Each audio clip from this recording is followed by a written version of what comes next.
Estoy en vivo, hace un tiempito que estuve con problemas de salud y hoy vuelvo a estar en vivo. Por eso pedí a mi caballería que me venga a socorrer en el primer programa que hago en vivo después de algunos que tuve que repetir y pasar algunas cosas.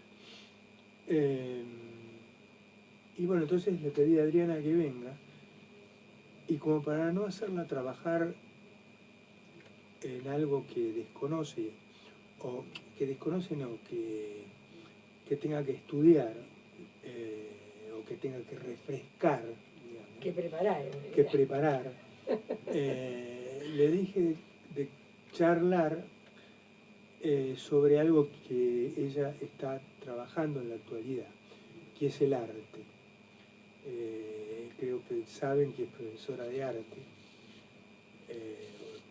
originalmente es profesora de filosofía y ciencia de la educación, pero bueno, en este momento dicta una cátedra de arte. Sí, educación. Arte y educación. Arte y educación. En realidad no es una cátedra de arte, es arte y educación. Bueno, es el arte en la educación. Arte y educación. Claro. Bueno, y... que es distinto de ser sí, profesor de arte. Eso ya son sí, específico. No, porque como ser educador, o sea... inclusive ser profesor de arte y de educación, ser profesor de arte, yo siempre decía, hoy escuchaba uno en un video, el que hace tanto los filósofos están tratando, o algunos filósofos están tratando de investigar qué es el arte, y bueno, y ahí se deriva un montón, que bueno, es una de las preguntas que le voy a dejar colgando. Pero también pensaba qué difícil es ser profesor de arte en la educación, pero arte, en fin. Siendo que el arte es tan amplio, ¿no? Tan amplio en el sentido que tiene toda una cantidad de aristas, de la pintura, el cine, todo es arte. La cultura, la música, los muebles, todo. Los tapices, la cuchara, la moda, lo que quieras, la moda actual y además en la historia. Arquitectura. ¿No? Acá ahí tiene un libro de 30.000 años de arte. Y cuando uno busca en la prehistoria y ve en las cuevas esas manos que hacían, o esos dibujos que hacían animales, ahí hay creo que alguna pelea sobre si eran artistas o no eran artistas, pero bueno, eso también lo puede resolver ella. Se lo dejo ahí tirado. Qué difícil, ¿no? Qué complicado. Ese es un tema. Me hiciste acordar algo, que eso lo hablamos muchísimo. Fuerte, que no se te escucha. No, digo, un tema que ahora que dijiste si eran artistas o no eran artistas, ahora les voy a contar la anécdota. No, pero seguí. Bueno. Me acordé ahora. Bueno, entonces vamos a empezar por qué es el arte. Es decir, qué tema, ¿no? Yo creo que por ahí es interesante empezar por eso que vos me hiciste recordar, eso me lo plantearon algunos míos el año pasado, este año, y además yo estudié 2 años dentro de la carrera de filosofía, estoy hablando, ¿no? Con el doctor Ricardo Martín Crosa, doctor en estilística, ya fallecido, ¿no? Una maravilla, y que después me propuso ser ayudante de cátedra 2 años después. Así que trabajé con él 2 años como alumno y después 2 años como ayudante de cátedra. Y yo me acuerdo de algo que él decía, y cuando los alumnos lo dijeron, yo me acordé de él y les conté la anécdota. Él decía, cuando se habla de los hombres de las cavernas que pintaban en el fondo de las cuevas, a la luz del fuego, las escenas de la vida diaria, y los bisontes, o las manos, o esto, o el otro. Entonces él muy graciosamente dijo, no eran los hombres de las cavernas, era el artista que había en esa época. Es cierto, porque uno piensa que todos los hombres, ¿no es cierto?, del paleolítico, que pintaban, ¿no es cierto?, Y no eran todos, así como no todos tenemos el talento o la capacidad como para tocar instrumentos, o cantar, o bailar, o pintar, o esculpir, o hacer cine. Entonces él decía lo mismo. En esas épocas, había algunos que pintaban, había algunos que pintaban y que eran artistas. Y en realidad, esos eran los grandes temas de filosofía del arte, porque eso que vos dijiste de la filosofía piensa todo. Y vos tenés filosofía de la historia, filosofía de la ciencia, filosofía del lenguaje, filosofía del arte. Es decir, y entonces en esas clases de filosofía del arte, porque él nos daba historia del arte y filosofía del arte. En las clases de filosofía del arte tratábamos esas cuestiones. Y yo recuerdo que el curso, todos nos reímos muchísimo, porque era cierto, no lo habíamos pensado. Yo te estoy hablando cuando tenía 20 años, ¿no? Que no eran todos los hombres de ese periodo, sino que era el artista, ¿no? O los artistas. Concretamente estábamos hablando de las cuevas de Altamira, que ¿no? Pintaban lo que veían, claro, pintaban los caballos. Claro, pintaban en este caso los bisontes u otros animales en estas cuevas de España, que tiene 15.000 años, tiene 15.000 años. Yo traje esta obra tan linda que se las voy a mostrar, 30.000 años de arte, es de Paidón, y es una belleza la obra, porque además está total. Yo más o menos les muestro, no importa, pero sabés que se ve que es muy poco escrito y mucha imagen. A ver, no, pero ahí está, a ver ahí. Bueno, lo voy pasando gordo, ven que es todo imagen, todo imagen. En realidad es todo de imagen y hay muy poco texto, porque se supone que en realidad es un libro de imágenes, claro, y después los textos uno los agencias de otra manera. Es decir, o sos una persona con conocimiento o tenés otros textos escritos sobre arte. Pero, por ejemplo, acá, yo me refería concretamente a las cuevas de Altamira, en España, o por ahí la famosa figura que está, a ver, muchos la conocerán, la famosa Venus de Willendorf, que es una figura que tiene 25.000 años. A ver si está con el brillo. Esta que está acá, ahí está. Es una estatuilla eso está en piedra, trabajado en piedra. En piedra caliza, se llama Venus de Willendorf porque es donde fue encontrada, y tiene 25.000 años la estatuilla. El hombre león tiene 27.000 años, de Alemania. Entonces uno piensa, hace 27.000 años, 25.000 años, que haya habido una persona... Un escultor en este caso. En este caso un escultor, porque ¿ves? No eran los escultores que hacían Venus de Willendorf, fue el escultor, como decía el doctor Martín Crosa. Martín Crosa era el apellido, no me lo recargo. El artista. De ahí que cuando vos me preguntaste, ¿qué es el arte? La respuesta es muy complicada. ¿Puedo contar alguna anécdota de Martín Crosa? Porque si no, no terminamos más. No, bueno, pero a mí me encanta porque yo lo conocía. Martín Crosa estuvo en Capitán Sarmiento. Sí, lo invitamos. Lo invitamos porque era muy amigo de Adriana. Era un cura que tenía problemas físicos. Sacerdote salesiano. Exacto. Problemas físicos bastante serios, bastante graves, tenía dificultades para caminar. Y falleció bastante era un joven. Genio, murió muy joven, sí. Pero era un genio del arte. Y él veía arte donde uno sabía. A mí me enseñó tantas cosas estando así, compartiendo. Claro que te decía, ¿no? Que miraras así. Claro, que mirara. Es decir, lo saqué a pasear por acá, por el pueblo, y cuando veía los hilos de la cooperativa, los hilos de afuera, decía, pará, mirá. Y entonces, él tenía el ojo, ¿cómo le llamaba? El ojo. No, él decía que el cine era un ojo salvaje. Él decía que las personas tenían que entrenar en mirar la realidad en esta forma, o sea, hacer los recortes de la realidad, ¿no? Claro, ver como si fuera una cámara. Como si fuera una cámara, como si fuera una película, ¿no?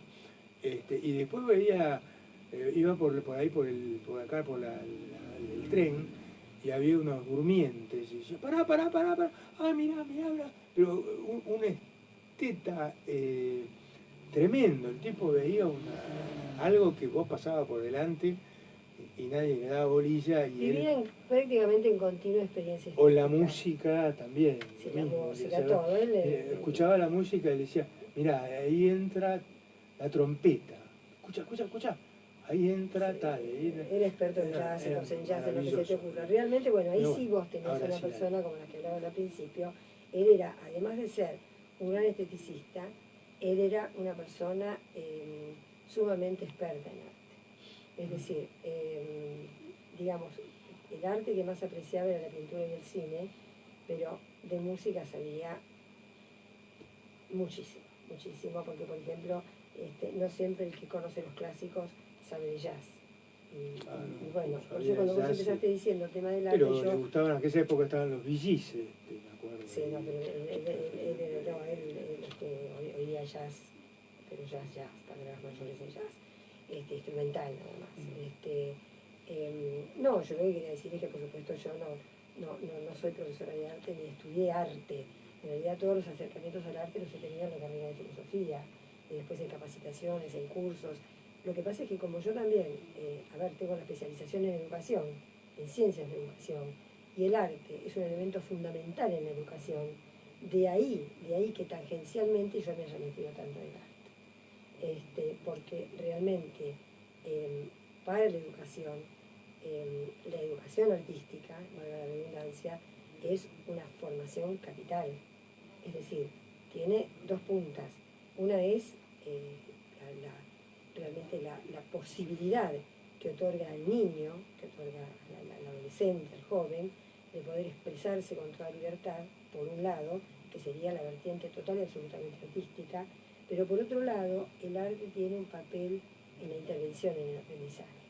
Es decir, muchas veces un niñito que trabaja y que está dibujando, o está pintando, o está representando algo, y a veces, qué sé yo, los maestros o los profesores o personas que por ahí están acercadas, se acercan a todos los temas que tienen que ver con motricidad o con pedagogía o con psicología o con madurez, ven o notan que a lo mejor las representaciones no responden a lo que cuando se espera. Cuando empiezan con el lápiz, claro, y pero con por eso el papel digo, por ahí las representaciones no responden a lo que se espera que a esa edad haga. Es decir, es totalmente razonable que a los 2 años el niño raye una hoja, pero no puede llegar a los 7 años rayando una hoja, ¿entendés? O si hace una figura humana, tiene que tener ciertas partes que no pueden faltar, porque eso va acorde a la madurez y a lo que va captando y a lo que va percibiendo y a lo que va representando, ¿no es cierto? Pero, y ahí el otro gran papel del arte en la educación, que es fantástico, es decir, la intervención que te permite a través del arte, como para que el niño pueda tomar mayor conciencia de la realidad, mayor conciencia de su entorno y poder volcarlo en esa construcción. Es decir, un niño que a lo mejor hace una cara humana y que tiene 10 años y que vos esperás que la haga bastante completa y por ahí la hace en una forma tan elemental que cualquiera que la mira y no vea al niño, dice esto lo hizo un niño de 5 años, es muy probable que sea un niño que posiblemente en su entorno no tenga estímulo, no tenga elementos, no tenga herramientas para pintar, para dibujar, para trabajar, o que a lo mejor sea, o que a lo mejor posiblemente sea un niño al que está denostado, es decir, deja eso, no pierdas el tiempo, ¿no? El hecho de pintar o garabatear, que es una pérdida de tiempo. Entonces, el maestro, yo digo el maestro porque en este caso yo enseño a futuros profesores en la docencia primaria, el maestro puede intervenir ahí. Ahí no es la libertad, entonces, a ver, mirate vos, a ver, acá hay un espejo, ¿qué tenés? Los ojos, así. ¿Y qué tenés? Las pestañas. ¿Y tenés unas orejas? ¿Y qué más tenés? Pelo. ¿Y qué tenés? ¿Cómo tenés? Yo tengo un cuello, a ver, que separa mi cabeza de mi cuerpo. Es decir, vos le vas haciendo tomar conciencia a través del dibujo, por ejemplo. Y a través de los años y del tiempo. Y entonces el niño puede tomar más conciencia por ahí de las letras que tiene que aprender al dibujar, a escribir, porque vos escribís y dibujás, ¿no es cierto? Y que después va a tener que aprender a leer y aprenderlas en sus sonidos. Es decir, el arte como instrumento, como herramienta educativa es maravilloso, es irreemplazable. Tal es así que hay una práctica que es la musicoterapia. Claro, específica para corregir no solamente con música, la música, otras artes, otras ramas del arte que, digamos, son buenas para recuperar, ¿no es cierto?, capacidades o para desarrollar determinadas capacidades. Y eso vos lo ves por ahí en el estilo de las escuelas, ¿no? Hay escuelas que promueven tremendamente el arte, universidades que incluyen en los programas de sus carreras materias artísticas. Mira, yo siempre me acuerdo que yo les contaba a mis alumnos de historia, cuando estaba en la carrera de historia, de universidades que en el mundo es notable, ¿no?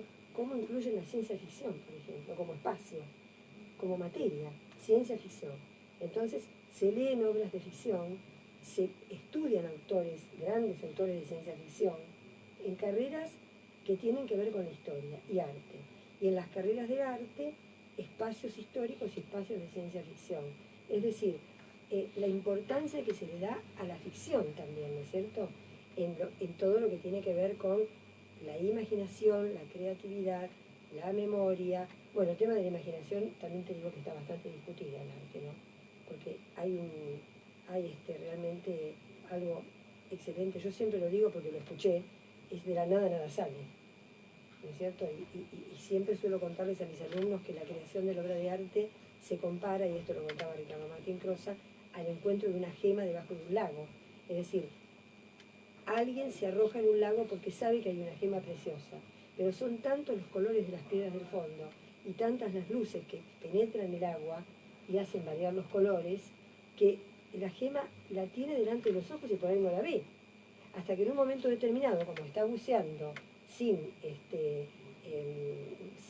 snorkel o sin oxígeno, hay un momento que ya no tiene oxígeno y sigue buceando y tratando de encontrar la gema, hasta que por ahí la ve clara y distinta de las piedras y de las luces y de los brillos y de la luminosidad, toma la gema y nada hacia la superficie. Y cuando sale a la superficie, si vos salís a la superficie y estuviste mucho tiempo aguantando la respiración, ¿qué haces? Respirás. Respirás. Bueno, eso es lo que hace el artista cuando culmina la obra. No agrega una letra más a la novela, no agrega un color más a la pintura, no agrega una nota más en ese momento. Puede ser que después pasen los años, viste que a veces los artistas dicen, ay no, no me quiero volver a leer, no me quiero volver a mirar, ¿no? ¿No? Es el caso del escritor, ¿no? En realidad, no, pero cuando no termina, cuando terminan y ya está, basta. Hay un momento en que se terminó. Es decir, vos entendés que la obra está lograda, o que la partitura musical está lograda. Y él lo que decía es que eso era precisamente la creación artística. Porque acá tenés muchos conceptos para desarrollar. Es decir, ¿qué es el arte? ¿Qué es el arte? No contestaste. Ah, es complicadísimo el arte. El arte, para mí, porque esto cada uno lo dice o lo toca a su manera, para mí es todo aquello realizado por personas, por seres humanos, y digo personas y digo seres humanos porque viste que a los animales se los considera personas no humanas. Pero estoy hablando de personas humanas, toda aquella creación que involucra a la belleza. Tanto para el que lo creó, porque sintió la belleza cuando lo creó, tanto para quien lo observa, lo disfruta, lo participa, lo ve, lo escucha, lo siente y que percibe belleza. Esto te lleva a preguntar qué es la belleza. Es complicadísimo contestar qué es lo bello, ¿no? Para las personas que saben de religión saben que los trascendentales de Dios en cualquier religión son verdad o no hay belleza. Por lo tanto, lo bello, lo bueno y lo verdadero van de la mano, pero no son lo mismo. De ahí que es difícil explicar. A mí me parece que hay que empezar siempre con la experiencia estética. Es decir, por caracterizar una experiencia estética. ¿O qué es la experiencia estética? Cuando vos caracterizás o lográs que quien está aprendiendo o con quien estás conversando o donde estás departiendo o compartiendo un momento, identifiquen, porque la palabra es identificar, identifiquen la experiencia estética, ahí ya es mucho más fácil entender qué es la belleza y qué es el arte. Porque vos podés identificar una experiencia de terror, podés identificar una experiencia de angustia, podés identificar una experiencia de felicidad extrema, de alegría, ¿no es cierto? Podés identificar muchas experiencias en tu vida, experiencias que tienen que ver con la vida cotidiana, pero la experiencia estética es única y especialísima. Y le cuesta mucho al estudiante de arte identificar la experiencia estética, porque muchas veces la confunden con lo bonito rosadito y que tiene una puntillita, o por ahí con la ternura, la dulzura que ocasiona ver un niño, ¿no? Y la experiencia estética es mucho más amplia. Mira, Martín Crosa definía a la experiencia estética como una definición corta, pero que para mí es magistral y es la mejor que leí y escuché. La experiencia estética, o tener una experiencia estética, que es cuando vos, por ejemplo, o cualquiera, yo doy ejemplos, pero cada uno habrá tenido las propias. La persona que por primera vez ve el mar, que te dice, no puede hablar. En principio es inefable la experiencia estética. Lo inefable es lo que no se puede decir. Lo que te deja sin palabras. ¿Viste cuando algo te deja sin palabras? ¿No? Sí. Algo te puede desconcertar y dejar sin palabras, pero algo es tan apabullante, tan majestuoso, tan increíble, tan bello, que te quedaste sin palabras. La experiencia estética en principio es inefable. Lo único que permite es...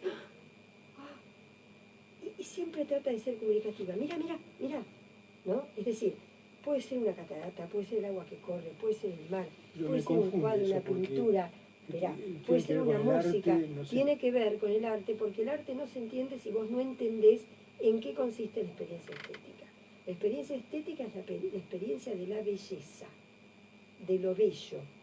Okay. Y la experiencia estética, definida por Ricardo Martín Crosa, que yo considero uno de los más grandes profesores de arte internacional, por supuesto, es, según él decía, la captación de la vida en plenitud relativa. Cuando dio esa definición, todos nos quedamos pensando qué quiso decir. Y él nos decía, la vida nosotros la vivimos, la vemos, la captamos, la escuchamos latir. La vida la caracterizamos por sus principales notas, ¿no? Cuando los chicos aprenden, los seres vivos, que nacen, crecen, se reproducen, mueren, es decir, las características de la vida, ¿no? Y muchas otras características complejas que un biólogo te las podría enumerar en una forma sin final. Pero definir la vida es tremendamente complicado. Prácticamente no hay palabras que definan la vida simplemente porque no me lo puede explicar. Entonces no tiene el secreto, el kit de la vida. Pero en la experiencia estética, decía Martín Crosa, vos captás la vida en plenitud. Es como que de golpe te diste cuenta de la vida, entendiste la vida, percibiste la vida. Plenitud relativa, porque dura poco, porque si durara mucho tiempo te morirías. Eso es lo que decía. Él decía, cuando ustedes van a una exposición, por ejemplo, de cuadros. Estamos en un intervalo en la televisión, te aviso, pero seguía hablando. En la televisión, pero en esto la sigue televisión, por donde. En Facebook sí continúa. Continuó, perfecto.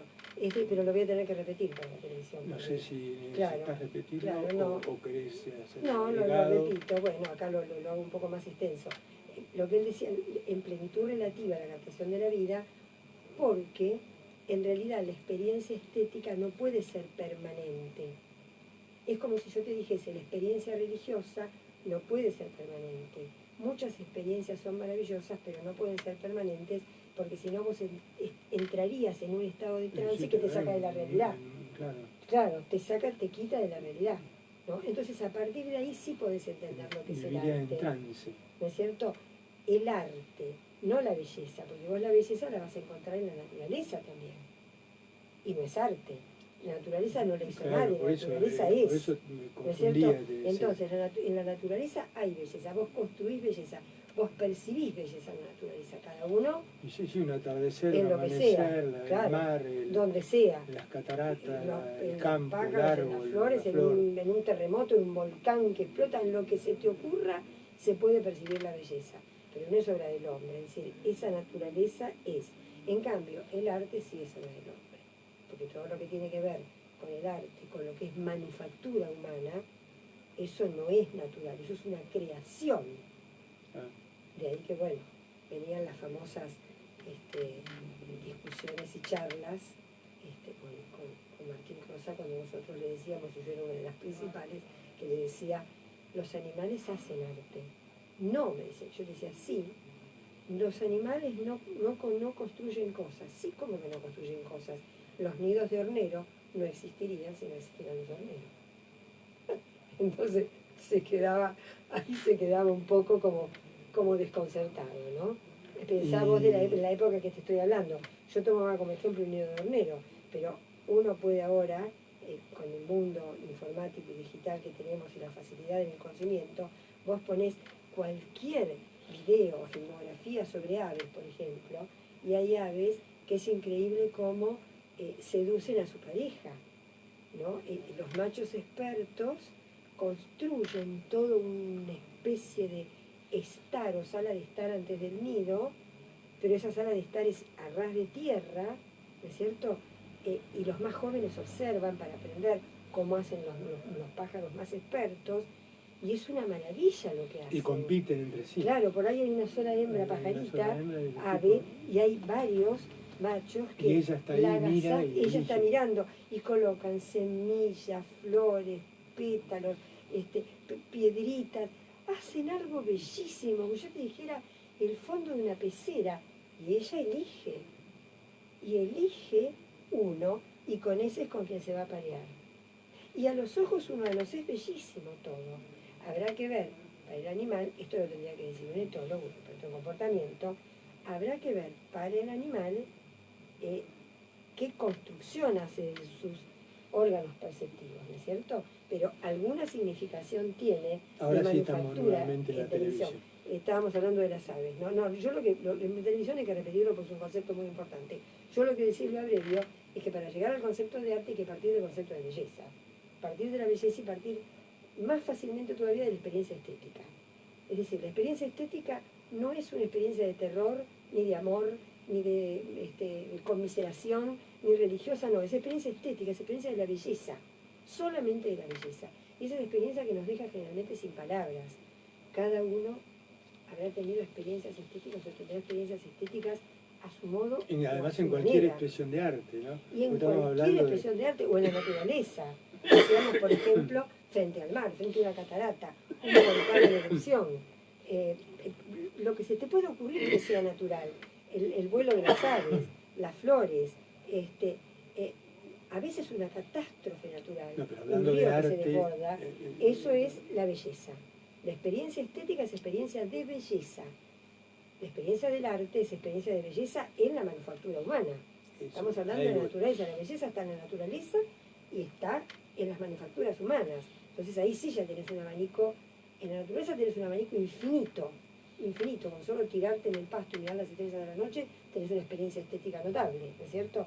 Pero en el arte, como vos mencionabas al principio, vos tenés la pintura, la escultura, el cine, el arte en papel, el arte en arena, la música, la arquitectura, la manufactura de los elementos, la decoración, la decoración, la ropa, las telas, todo es manufactura humana. Y generalmente cuando vos decís, ay, qué lindo que es eso, es una cosa. Pero cuando vos decís, ay, qué hermoso que es eso, por Dios, o no podés hablar, esa es una experiencia de tipo estética. Porque vos captaste esa definición que yo recién explicaba, de Martín Croza, la captación de la vida en plenitud relativa. Es decir, se capta algo así como la vida, que es inapresable el fenómeno de la vida, en plenitud, es como de golpe te diste cuenta de que vos tocaste la vida, pero en plenitud relativa. Porque recién lo que decíamos, este programa yo sé que recién hablábamos en Facebook, ¿no? Y ahora estamos en televisión también, yo por eso lo repito, porque la verdad que me daba lástima no decirlo para la teleaudiencia. Es decir, el tema de captar, de tener una experiencia fuerte, que puede ser una experiencia religiosa, por ejemplo, ¿no es cierto? No puede ser una experiencia permanente, porque entras en un estado de trance que te hace salir de la realidad. Es decir, es como que te vas, loco, claro, te despegás, entonces es relativa. De ahí que, yo recuerdo años atrás, cuando recorríamos con el Locino, qué épocas maravillosas, ¿no? Con alguien que realmente, como dijiste al principio, era un esteticista, era un esteta, era un maestro de arte, y además con una cultura artística y con una cultura, digamos, de todas las manifestaciones del arte, que vos te quedabas apabullado realmente. Entonces, ver una película con una persona que te dice, mira, vamos a ver un film de Fellini, vamos a ver una película de Antonioni, o como ver ahora un film de Tarantino, por ejemplo, y vos decís, esto es una película para entretenerme, para pasar el tiempo, la verdad que terminó y ni me di cuenta, y estar ante un film que a lo mejor es una tremenda tragedia, como las maravillosas tragedias. La Ilíada es una obra de arte. es una tragedia griega, ¿entendés? No siempre la belleza está en lo bonito, como les decía antes, rosadito y con una puntillita. La belleza está también en el dolor. La belleza también a veces está en la fealdad, en la enfermedad y en la muerte, en el drama siempre, pero en la tragedia. Entonces, ir a museos con él y ver cómo quedaba robado ante las obras de arte, cómo nos enseñaba a mirar a qué distancia determinada vos tenías que apreciar, y los diferentes maestros de arte, a qué distancia tenías que apreciarlos, y entonces nos sacaba de la sala, bueno, nos vamos. Y él siempre decía, nos vamos, porque él decía, no soporto tanta belleza. Yo recuerdo cuando, ahora el año pasado fue que vino Miró, o el anteaño.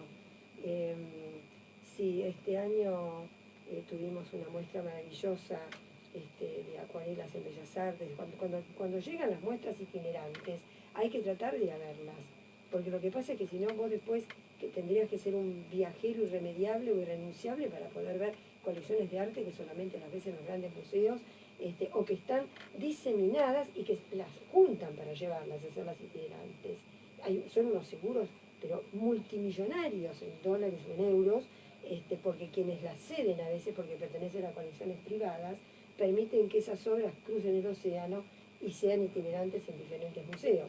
Yo recuerdo cuando llegó la gran exposición de Cézanne a Miró, o sea, desde Cézanne, el pintor, hasta Miró, nosotros creo que fuimos al Museo de Bellas Artes todos los días, lloviera o tronase. Él había pedido un permiso especial en la facultad para que no cursáramos, porque no nos podíamos perder eso. Y recuerdo el estar en salas completas, donde vos veías todo Picasso, donde vos veías todo Cézanne, donde vos veías todo Monet, y era demasiado, por eso esa experiencia estética tenía que ser en plenitud relativa. Y ahí ¿qué es el arte? Es complicado, por eso digo, es más fácil caracterizar la experiencia estética, aquello que te deja pasmado, sin palabras, ¿no? Yo ahora estoy mirando un póster, que está, no lo ven los televidentes porque está detrás de la cámara, que muestra una tribuna de fútbol, es bastante grande, la imagen, para mí bellísimo, y estoy como cautivada, ¿no? Tiene un movimiento, una espontaneidad, una cosa que para mí es de altísima estética. Un póster sobre la Argentina. Es una fotografía. Es una fotografía. Es una fotografía. Claro, están todos con la camiseta de Argentina, esto ha sido muy mundial, no sé. Pero es una fotografía, esto es una fotografía, o es una composición de fotografías posiblemente. Habría que mirar bien. Es fantástico. La fotografía es maravillosa. ¿Vieron cuando ustedes sacan fotos y dicen a uno, che, pero qué linda me salió esta foto? Porque fotografiaron a lo mejor a una persona, pero resulta que lo importante fue el árbol con un contraluz del sol y un prisma que salió, ¿no es cierto?, en el objetivo de la cámara, que no sabe de dónde apareció. Además es un arte, lo que pasa es que además es un arte, uno lo hace, yo le saco... Hay tipos que se dedican a eso, los fotógrafos que se dedican a eso. Nosotros tenemos hay unas muestras, unas muestras que son increíbles. Pero bueno, yo creo que es más fácil caracterizar la experiencia estética porque es universal. La experiencia estética es universal. Y ahí sí entra lo que vos hablábamos hoy, cuando vos me decías, entra la historia, entra el momento histórico, entra la sociedad. A ver, ¿qué es lo que la sociedad pondera como arte en ese momento? Y no toda, determinada sociedad, determinada cultura. Sí, porque si los hindúes lo toman de claro, manera, determinado país. En Egipto, en África. Claro. Es acorde al momento, pero de todos modos la experiencia estética es una, no solo para la misma persona que puede recorrer arte islámico en una punta y el arte más abstracto que se te puede ocurrir en el MoMA de Nueva York, ¿entendés? Y el MoMA, digo, ¿no? Es el Museo de Arte Moderno, pero la experiencia es la misma ante realizaciones, manufacturas completamente distintas. Y también va a ser la misma experiencia que esa persona tenga, a lo mejor, caminando por una calle y mirando un cielo en un atardecer, donde solamente lo que ve son las nubes rojizas porque ni siquiera ve el sol, ¿no? Y lo que está mirando es la naturaleza y queda pasmado ante esa naturaleza. Es decir, la experiencia estética es la misma. Lo que sí, por supuesto, es de una variedad infinita, podría llegar a decirse, es la belleza que hay en la naturaleza y la belleza que hay en las obras de arte. Ahora, lo difícil es no qué es arte. Yo creo que lo más difícil es qué es arte y qué no es arte. Ah, bueno, está. ¿No? Digo, ahí iba la pregunta, porque hemos visto en exposiciones de arte cosas que a los dos no nos parecieron arte. ¿Vos te acordás de los huevos? Como para contarlo, porque yo creo que vale la pena contarlo. Sí, sí. Fue en el Centro Cultural San Martín, de Recoleta. Sí, sí, en el Centro Cultural San Martín. ¿Qué vimos? Y era en una pared, unos huevos reventados con no, pero era mucho más grande. De huevos, sí. Claro, pero no era solamente, era una sala. Mesa, una sala entera, todo con huevos. Huevos naturales rotos, de gallina, de pato, de con pavo. un olor a podrido, además. Claro, porque el artista me parece que no se dio cuenta de que, o a lo mejor sí, y el olor, era la parte belleza no es abstracta, es concreta. Claro. Entra por los sentidos. Entonces, el olfato también es un sentido. Cuando vos olés una rosa terciopelada decís, ¡ay, qué perfume que tiene esta rosa, maravilloso! Bueno, lo que olíamos ahí era huevos podridos, pero muy podridos. Y vieron que el olor a huevos podridos es terrible. Y era una sala enorme, con metros y metros y metros de superficie completamente llena de cáscaras en realidad, y yema. Cáscaras, no, había huevos estrellados, sí. No, pero ya estaban vencidos de días. Sí, de días, de días. Seco, digamos. Y bueno, a nosotros no nos pareció arte. Ahora después vamos a pasar a un autor que yo trabajo mucho con mis alumnos, que es García Villarán, un español. ¿Qué dice de qué es arte y qué no es arte? O a ver si hay mejor arte. Porque después había arte. Otro que había un inodoro. Y hay una obra famosa que es un inodoro. Un inodoro, y entonces el tipo se sentía Gardel porque había hecho, era no sé qué, Picasso, porque había puesto un inodoro y dice, mirá, bueno, dale. En general, ante ese tipo de exhibiciones, surge el primer momento del que habla García Villarán en los movimientos de artistas de vanguardia, cuando aparece algo muy nuevo y que no tiene nada que ver con lo que universalmente se acepta como arte o con lo que históricamente o culturalmente o momentáneamente, digamos, se vive como arte en una cultura determinada o en determinados países o sociedades. Cuando no tiene nada que ver, la primera reacción es el rechazo. ¿Qué es esto? Eso es una porquería, ¿no? ¿Cómo se atreven a poner esto? Pasa, y no me digan que no les pasa. Pasa mucho por ahí en exhibiciones de arte donde por ahí se trabaja en toda una sala con recortes de letras de revistas. Entonces vos entrás y vos ves todas las paredes inundadas de recortes de letras de revistas, puestos de diferentes formas, y a lo mejor eso, vos decís, uno por ahí pondera el trabajo, y me decís, uy, qué trabajo de chino, ¿no? Recortar y hacer y pegar, pero a lo mejor no te mueve a... Y pasaste a otra sala donde encontrás, por ejemplo, una escultura de Berni. ¿Por qué digo una escultura de Berni? Porque también es un pegote. No, sí, es un clásico para nosotros, pero tiene ciertas esculturas que son pegotes de cosas. No es que pega cosas por pegar, tiene un trabajo chino de estudio esa escultura, pero uno lo ve y te quedás quieto y te quedás pasmado y te quedás inefable, no puedes hablar y no te querés ir. Y entonces vos decís, esto es arte, eso no, habrá que ver. Claro, también se puede comprender porque no necesariamente el arte tiene que estar en el museo. O sea, lo ves por la calle y lo ves en las casas y dando vueltas por el barrio y decís, mirá qué linda casa o mirá cómo han adornado esa casa. Columna, esos balcones, o esa reja. Esa reja, lo que sea. O mirá qué horrible, qué feo. Uno dice colores. Eso. Uno dice, mirá qué feo, ¿no? Pero posiblemente porque sale de lo que estás acostumbrado a ver. Ahora cuando decís rejas, me hiciste pensar en los maestros herreros. Las rejas. Hay unos libros muy bonitos que hablan de las estancias argentinas, ¿no? Y si no, libros mucho más extensos que hablan de estancias, me refiero no en el sentido nuestro, sino en el sentido del estar, universales, los trabajos en hierro son como la platería, ¿no? Cuando vos ves, y ahí es cuando García Villarán habla, ahora estamos en Facebook, no solamente no exactamente, en televisión. Ahora cortaron. ¿Cuántos cortes son en televisión? ¿2? Este es el último. Ah, este es el último. Cuando García Villarán, que ahora después no lo pueden repetir para televisión, cuando él habla de mejor arte y peor arte. Y lo que él dice es, bueno, mejor arte será aquel que responda más a los cánones o a las técnicas o a las temáticas o a las construcciones de los grandes maestros de ese movimiento. Entonces, por ejemplo, vos tomás el impresionismo, ¿no? Y vos decís, los grandes maestros impresionistas, pero hay muchos pintores impresionistas que desconocemos, son infinitos los pintores. Y bueno, por ahí uno dirá, cuán buen pintor, qué maravilla, qué arte tiene este hombre para pintar o esta mujer, ¿no?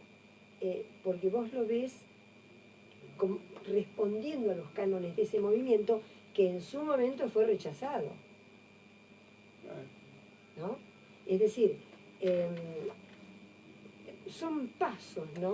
En la aceptación de una obra de arte. Porque después del rechazo que viene, acordate. No que te acuerdes, que pienses. ¿Qué pasa cuando uno rechaza algo? Inmediatamente, ¿qué te pasa? Vos lo dijiste, ¿cómo ponen esto aquí? ¿Cuál es el sentimiento? Vos vas a un museo, vas al bronca, indignación. Indignación, claro. Indignación, es decir, él dice, lo primero que se siente ante algo que no es tenido como arte, o que es un movimiento, digamos, de determinados artistas que han empezado con algo muy, muy extraño al ojo del público, o al sentimiento, al sentir, o a la construcción, ¿no? Lo primero es el rechazo, inmediatamente la indignación. ¿Cómo se atreven a poner esta cosa acá en este museo? Eso es lo primero que te da, que te aparece. ¿Y después qué pasa? Después de la bronca. Y rechazo, hay indignación, pero resulta que vos volvés a ese museo y ves todo lo que te gusta, ves muestras itinerantes y siguen estando estos pintores o escultores o artistas de lo que sea, insistiendo en esas técnicas. Por ahí lo mirás con más detalle. Y llega un momento que, ¿qué haces? ¿Seguís indignado? No, por supuesto, que empezás a estudiar un poco más. O aceptar. Vos aceptás. Rechazo. Uy, ¿qué es eso? Indignación. ¡Qué barbaridad! ¿Cómo pusieron esta escultura aquí? Esto es un bodrio. Y después ya te acostumbraste y lo aceptás. Hasta que después viene ese paso que vos decís. La valoración. ¿No? Se comienza a valorar, a mirar de otro modo, te vas acostumbrando, se afina el oído, se afina el ojo, la mirada, la frecuencia con que vos entras en contacto con esas obras, hasta que hay un momento en el que llega la exaltación. Esto es maravilloso. Le pasó a la mayoría de los artistas que en vida no vendieron un cuadro. Pintores, por ejemplo, o escultores, o músicos, a los que jamás se les estrenó una pieza, o grandes cantantes que no eran invitados a hacer sus performances. Se los apreció después de muchos años de muertos, y sus obras valieron miles de pesos, miles de dólares, miles de euros, miles de lo que quieras.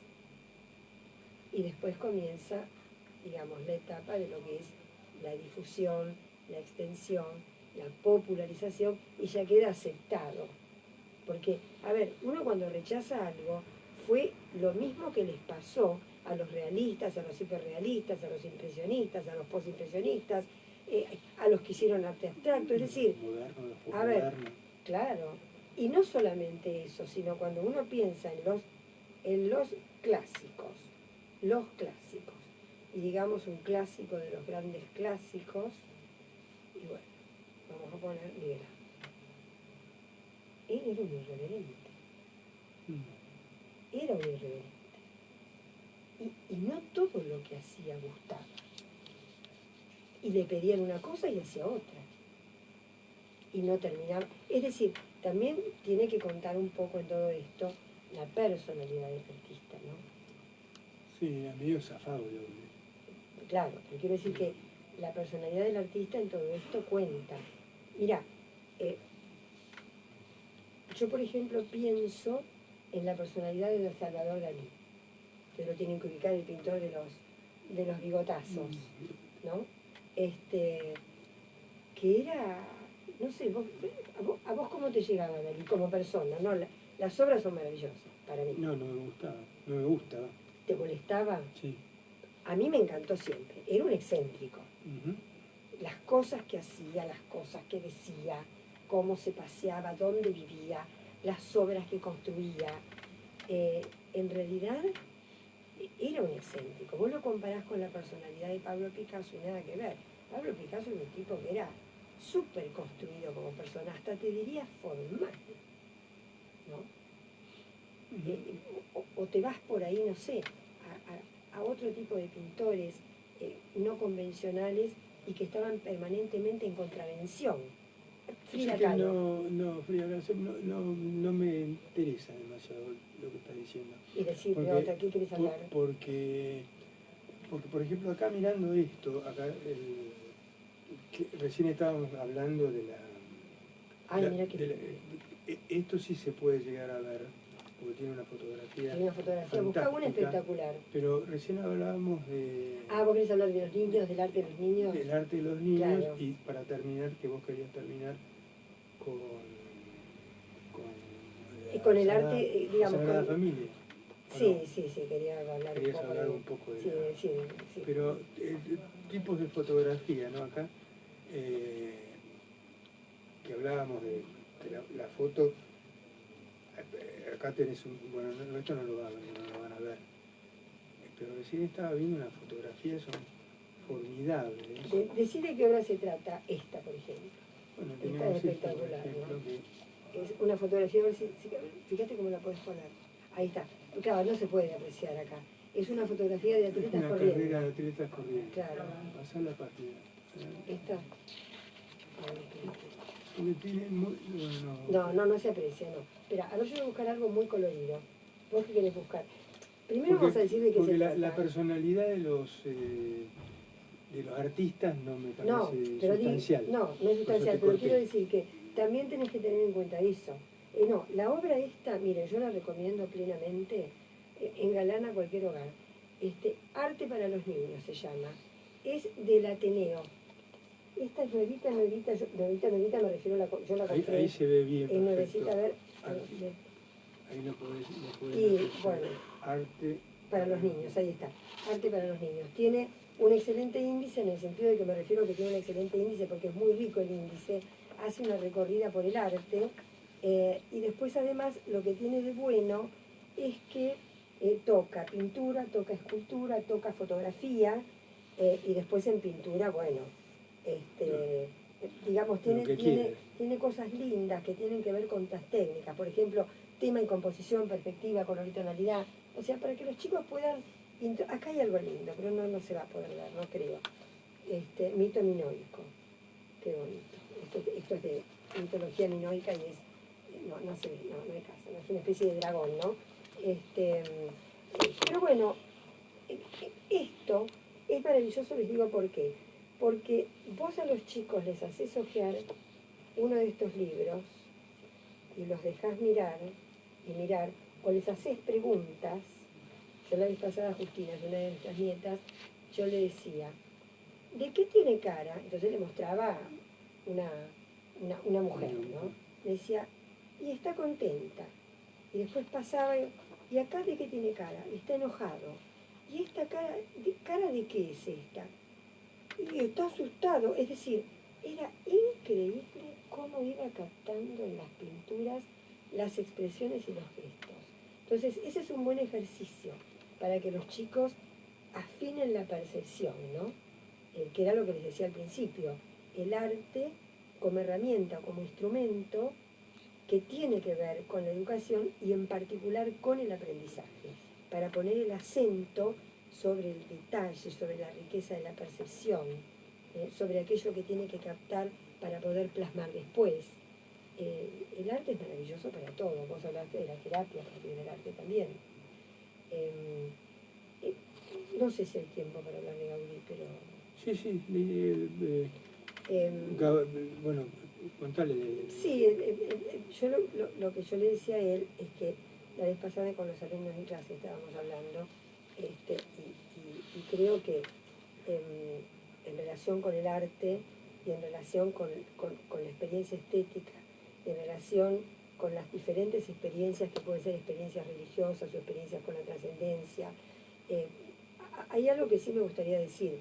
Cuando yo les dije al principio que lo artístico, lo estético, no es solo aquello que tiene un monito con una rosita y una puntillita, sino que, por ejemplo, a ver, yo digo de la Cárcova, ¿en qué pensás? Una de las obras que me encantan más, que me gustan bueno, más. A él le gusta mucho nuestro pintor de la Cárcova, Sin pan y sin trabajo. La muerte del marino. Sin pan y sin trabajo, no sé si ustedes la ubican la obra, además es una pintura de un tamaño muy importante. Muestra pobreza, muestra por supuesto falta de trabajo, muestra hambre, muestra dolor, muestra también enfermedad, porque tiene que estar enfermo el matrimonio, ¿no? Pero esa obra de la Cárcova es terriblemente bella. Las pinturas de la Cárcova son terribles. Lo mismo yo le decía a él, el año pasado cuando entramos con mis alumnos en el Museo de Quinquela Martín, que tiene una sala que se llama Sala de Fuego, donde están parte de las pinturas más bellas que hizo sobre los incendios en la Boca, que eran tan frecuentes los incendios en la Boca. Uno entra a la Sala de Fuego y hay varias obras, ¿habrá cuántas? 6, 7, no las tengo contadas. Y la Sala de Fuego siempre está con la luz un poco baja. Yo les decía que lo ideal es verla en el ocaso, porque además tampoco tenés la luz de día que entra por las ventanas. Y uno entra y queda esa cosa de inefable, ¿no? Es decir, uno que... ¡Qué bárbaro! ¿Cómo puede pintar así un incendio que te parece que está ardiendo en llamas el cuadro? Y si uno se pone a pensar, ¿él qué es lo que está pintando? Está pintando la desgracia, porque está pintando un incendio real donde hay gente que ha muerto a lo mejor, el drama. Gente que ha quedado, la tragedia, eso es lo que pinta, gente que ha quedado herida, gente que ha muerto, casas que han sido consumidas, gente que quedó sin la casa. Es decir, a ver, ¿de qué me estoy asombrando y qué me está haciendo tan placentero? Por eso, a ver, arte y ética y moral no van, que era la gran pregunta, ¿no?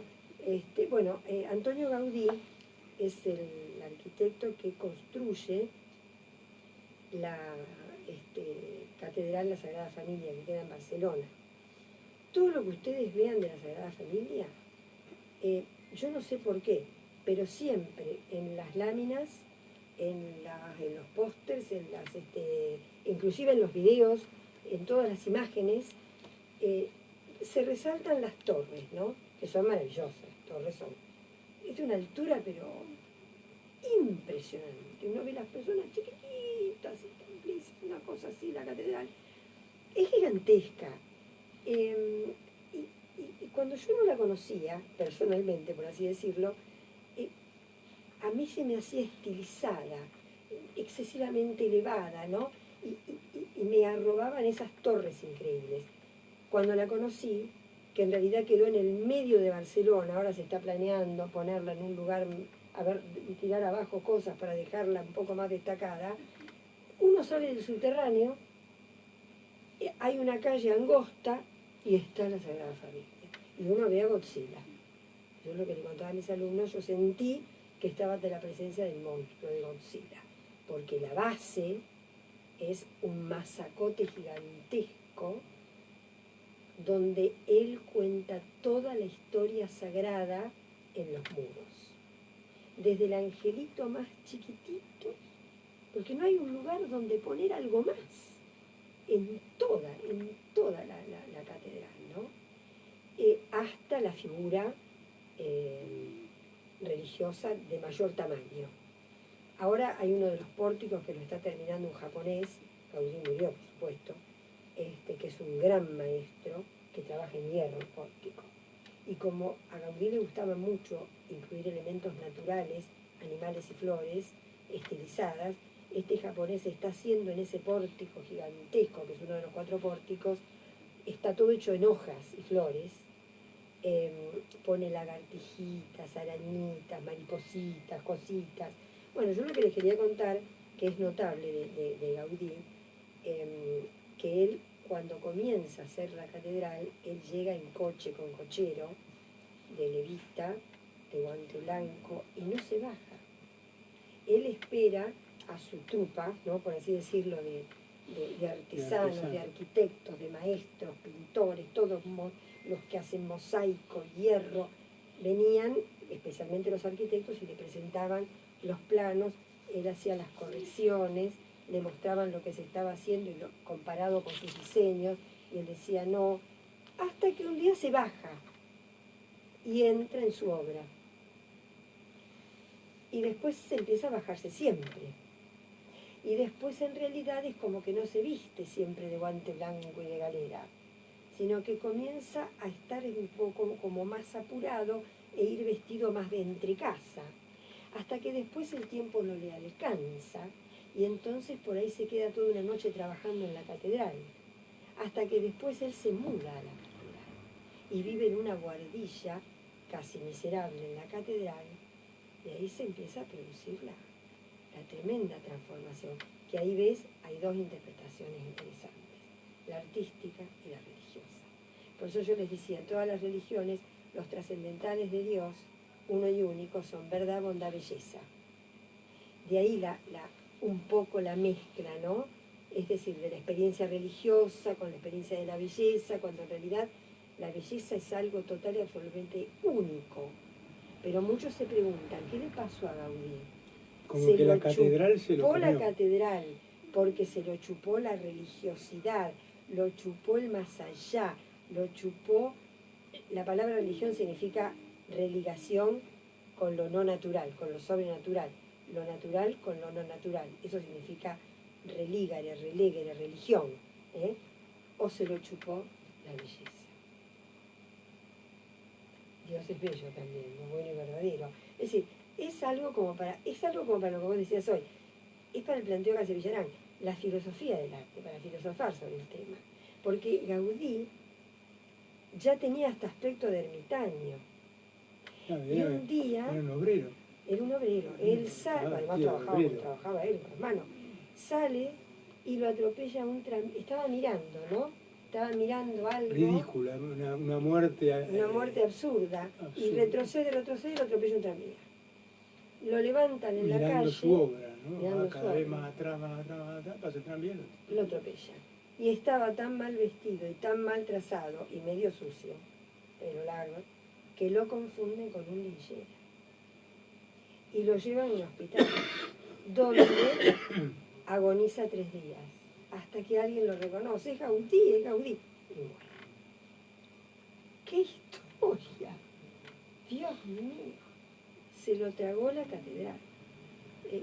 Es tremenda la historia. A mí bueno, por eso te decía, sí, cuando me decía que Gaudí no solamente tiene catedral, tiene otras, sino que ahí en el mismo en Barcelona tiene 3, 4, 5 las casas, Casa Batlló, Casa Milá, esas terrazas con esas chimeneas. Por eso en realidad es muy difícil hablar de arte sin sonidos, sin imágenes, sin verlo, ¿no?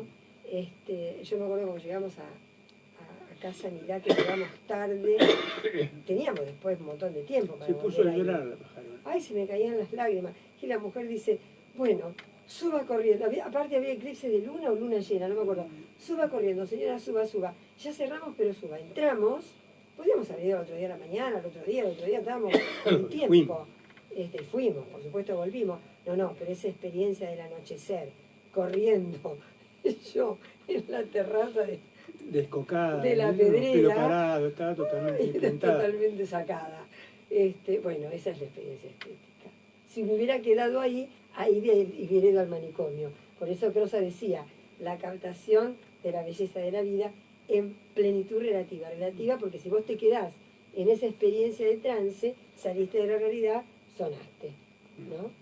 Yo por eso te decía antes que vos decís, no, eso no me interesa, pero es interesante. No, pero, y es interesante contarle. Si va a contar toda la historia de todo sí, pero contarle a los chicos. En el arte para los niños, contarles alguna vida cuando tienen determinada edad. Nosotros tenemos una nuera que es graduada en ambientación, en decoraciones, es realmente un artista. Y uno de los hijos, que tiene 9 años ahora, pero cuando tenía 5, había tomado un catálogo de Frida Kahlo, la pintora mexicana, y entonces ella, la mamá, le explicó. Y entonces él nos contaba, esta es Frida, pobrecita que le dolían los huesitos y las piernitas, contaba toda la historia de la salud y las vicisitudes, de lo que le había pasado a Frida Kahlo y cómo le gustaba a Frida Kahlo.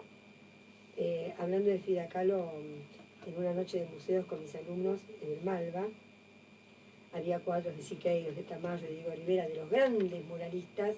Diego Rivera fue el amor de Frida Kahlo, esos amores terribles, de separarse, juntarse y separarse. Era la pareja. Bueno, era la pareja de ella.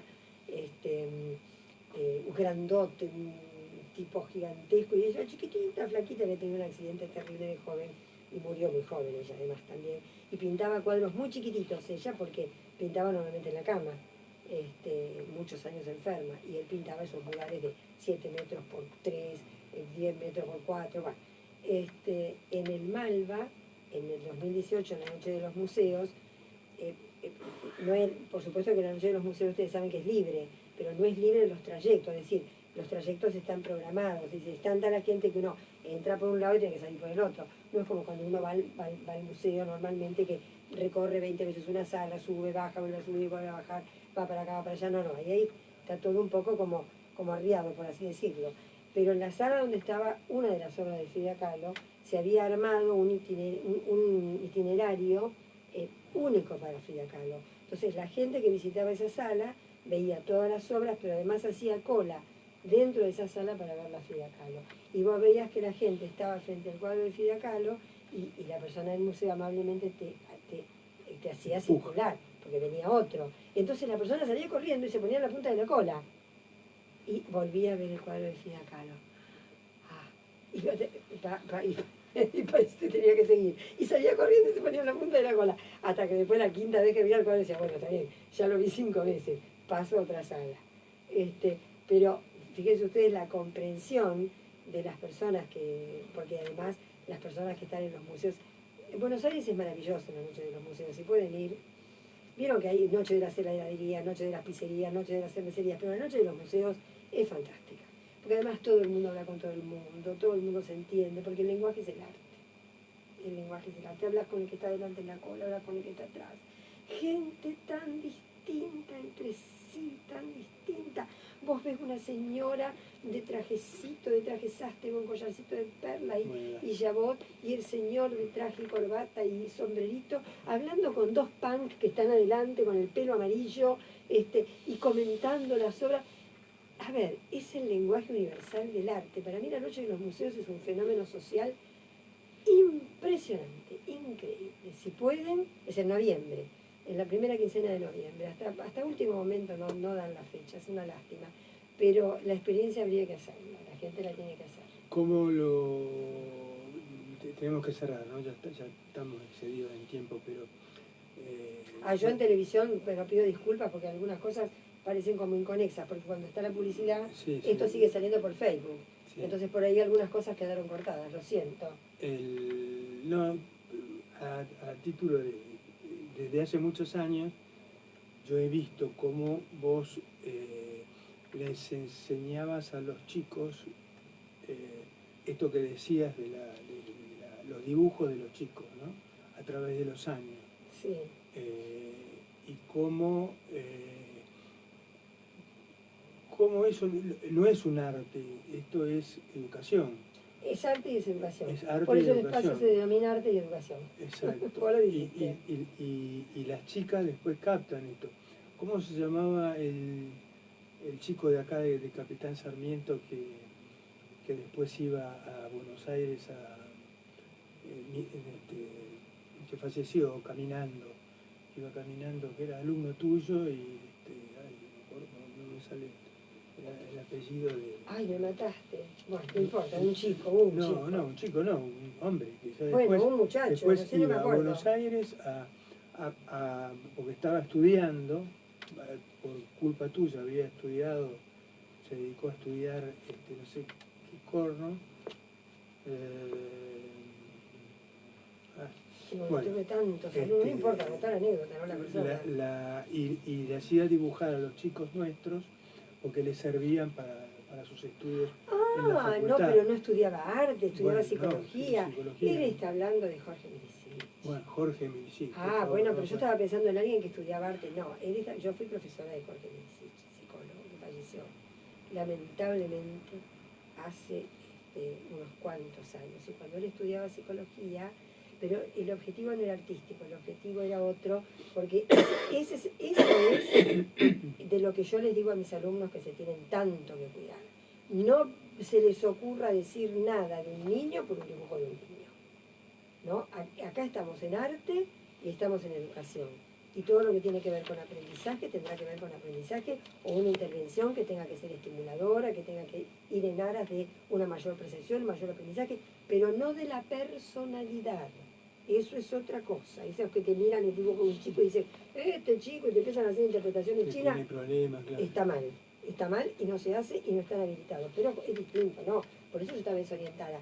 Jorge era psicólogo, él estudiaba la carrera de psicología. Claro, porque entonces continuó, claro, entonces iba. Entonces él, digamos, en la facultad tenía espacios donde él tenía que trabajar con chicos necesariamente. Entonces venía a casa a trabajar con nuestros dos chicos, los mayores, que él les hacía hacer colecciones y colecciones de trabajos y trabajos y trabajos, pero ellos lo tomaban como arte, por eso sí, les encantaba, como un juego. Pero él lo que hacía era todas las interpretaciones y las proyecciones y demás, supervisadas después por sus profesores, ¿no? Y a mí me encantaba porque después por ahí venía y me hacía la devolución, yo decía, ni contame, ¿no? Pero bueno, era psicología. Pero bueno, es interesante lo que decís porque tiene que ver también, a partir del arte, cómo la psicología trabaja. Después, cómo se puede trabajar en eso. Claro, lo que pasa es que evidentemente tiene que ser una habilitación total y absolutamente profesional, porque son profesionales. Sí, eso como la musicoterapia, que estábamos profesionales diciendo, de la salud. Terapeuta, desde ya.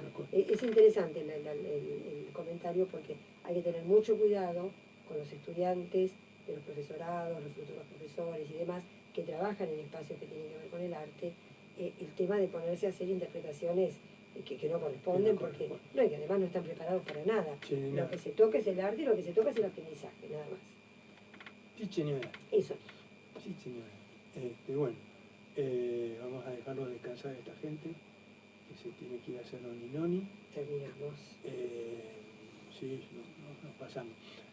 Bueno, para quienes les interesa, lo podemos decir, 30.000 años de arte de Paidón. Ajá. Y después arte para los niños.